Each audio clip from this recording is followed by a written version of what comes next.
Okay, ladies and gentlemen, so can you please put your phone down for just a minute?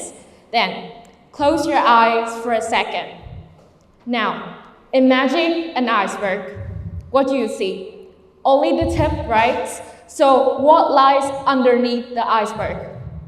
Everything that keeps the tip afloat. The word is to focus up. And now imagine that iceberg is you. The word nowadays is to focus on the tip. It is your grades, your titles, your scores, your achievements, etc. But what about the things that beneath the surface? Our quiet hour, failed attempts, the moments that no one sees. That's your efforts. Okay, so we are too focused on the tips. But what about the part that we don't clap for? The moments that we don't see. Today, I will take you under the surface of the water to touch the 90% of the invisible part that no one else sees, and tell you how to precisely measure your every drop of your sweats, every heartbeat, every movement that you make to strive forwards. Once again, my full name is DUONG Thwy Nhi, and I am 11th grade student at Yuni High School for the Gifted. So there's a story about myself. When I was young, I love to hear the word gifted. It sounds magical, right? I feel that there's some hidden spark I have some hidden spark that no one else has. But no one tells you exactly what happened when you leave that small pond, which is our secondary school. I realized that everyone else has a spark too. I used to be the one that everybody calls the promising kids, because back in the middle school, I always be the top students. I live on gold stars, highest achievements, compliments from teachers, and that version of me felt certain, even safe.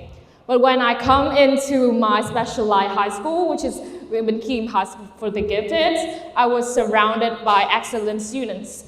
I see that, every people around me was so perfect. They was sharper, faster, and even smarter than me.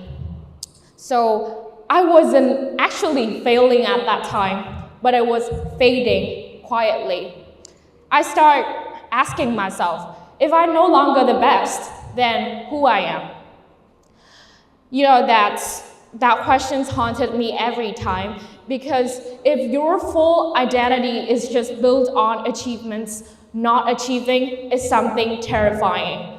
And I try harder. I joined a lot of clubs, I led many projects, I threw myself into a lot of unfamiliar space, which is like MUN, which is Model United Nations, as you can see. I've joined a lot of conferences in Model United Nations, not just only at the role of the delegate, but I also be at the organizing teams, I be the deputy, the head of contents. I also joined many debate competitions. I also be the head contents of my debating clubs. I help other mentoring them, and I organize a lot of complex topics. What's more, I was joined a lot of public debate competitions. TED Talk is not exactly a competition, but it is a stage for me to express myself and my ability. I also joined in a lot of exchange programs, I write essays, and all those things. So, to the outside world, I look really active, determined, and even ambitious. But inside myself, I was chasing for something I actually couldn't quite name, which is validations, a proof, a reason to still believe in myself. At night, when everything was quiet, I'm still asking, am I enough yet? Have I tried? And when I ask my lowest confused, when I was overwhelmed and I'm unsure about what I even chasing, I met a mentor, a teacher, a motivation speaker. But he's not telling me that, dream bigger or believe in myself, like those things. But he tells me things that make me, it's quite thought-provoking, which is, I don't judge someone by the abilities that they claim to have, but by how they exactly define their goals. The clearer, more detailed, more measurable the goal is, the more it becomes a plan. And those who live by plans will always go further than those who live by inspirations only. That moment shook me. I actually realized that, I have spent a lot of time just chasing for emotions, chasing for validations, adrenaline and all those things. But I never exactly lived by a systems of things that it actually pushed me and helped me to understand myself more clearer. So I built one, which I call FBI. I stopped chasing perfections and I start building directions. So it is my EFI method. So what is EFI? The E actually stands for efforts. Instead of saying, I study today, I will start logging everything step by step. I will ask myself how many times that I studied today, so how hard the task worked, and how focused I was. What about the F, which means feedbacks? Now I replace guesswork with exactly data.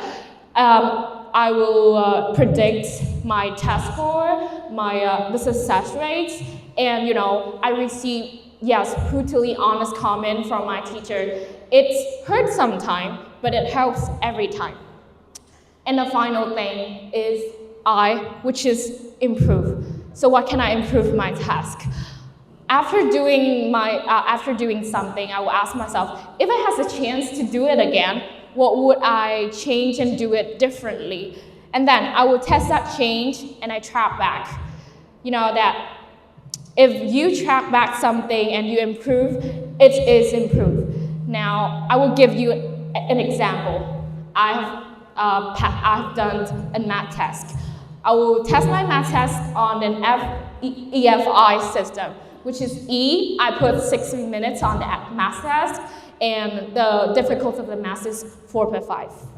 About the feedbacks, I get 85% per 100%. And how to improve? I know that I have to focus more on geometries. I have to practice more, 10 practice a day, and that will make a change. Now, that is not just data, that is growth. And you guess what? Every big company in the world do the same things. Google, Tesla, all those companies, they track exactly how many clean codes that the engineers write. They track how many bugs that they fix and how fast the worker reply to their feedbacks. And based on that data, the company will predict the change of the companies. They will reward the worker fairly, and they build a team that actually changed the world. So now, why not us? Why don't we ask ourselves and measure things by data? As a student, we can still measure. We can measure how many hours that we study on our own, how many times we raise our hands in our classes, and how often we fail and how quickly we bounce back. Well, that's actually an evidence when everyone asks yourself that, are you seriously about your task? And you have a proof to prove that I've done something right. I'm moving forward. I've not just stopped there. I also built another method, which is TEDxDragon method. So what is that method? I spent 3 morning tasks. So I spent 3 minutes in the morning for writing 3 tasks that I have and must do during the day. The second thing was 3 focus hours. I block up distractions. In these days when people they're exposed too close to the social media, they will actually get brain rot, which make them hardly focus on the task. And deep focus hour is really important. If you do it consistently day by day, you will see the change if you just spend 3 focus hours, block up distractions, block up your phone. Like right now, if you put your phone down and listen to my TED Talks with 3 focus hours, you have to make a change for yourself. Let's see, and 3 reflections. So at the end of the day, I was asking myself 3 questions about the task that I'm doing today. Have I shown up? Do I doing good? It's not just only a questions, but it is a key, it is a tool to help you understand yourself more deeper, which is really important. So that is the 3xDragon method, and it is simple, but it's powerful and it's repeatable. Finally, I realized something, that success isn't built on just one big action. It is built on every small actions that is done consistently, patiently, and deliberately. You know that we all want big things. Donald Trump once said, we have to think anyway. Why not think big, right? But just don't look at the whole mountains. You need to look at your next step, because big things will build on micro goals. And if those tiny bricks laid down day by day, you can make a profound impact, a big change. So now, I see something just as important. Not everything that can be measured is being measured correctly. Let's take an example. You're now in a physical education class, and the teacher requires their students to run 1 lap around the fields. So the teacher will score each student on the lap that they run. 2 students might run the same lap, but if they have different stamina, they have different heart rate, they have different starting points, that's what the teachers can't see. One can just recover from an illness. One is a Star Trek, and he have runs in a lot of competitions. And those 2 people are totally different. But if you just look at only the lab, the result, you will see that they are the same. But what about those effort, the determinations that we have put to overcome our physical, challenge, our physical obstacles, those things. So measuring should never be about comparisons. It's about the compare of yourself yesterday. So not to ask, am I as good as someone else? Instead, asking, am I better than the version of me yesterday? Everyone else can see that dreams are beautiful, but data is beautiful. And if you combine those 2 things, you will stop drifting and start building. I'm not standing here as an excellent student or some people that actually won everything. I'm here today as someone who keep walking even things isn't easy. That I have come to believe that good isn't enough, because if the definitions of good come from others, you will never feel the whole.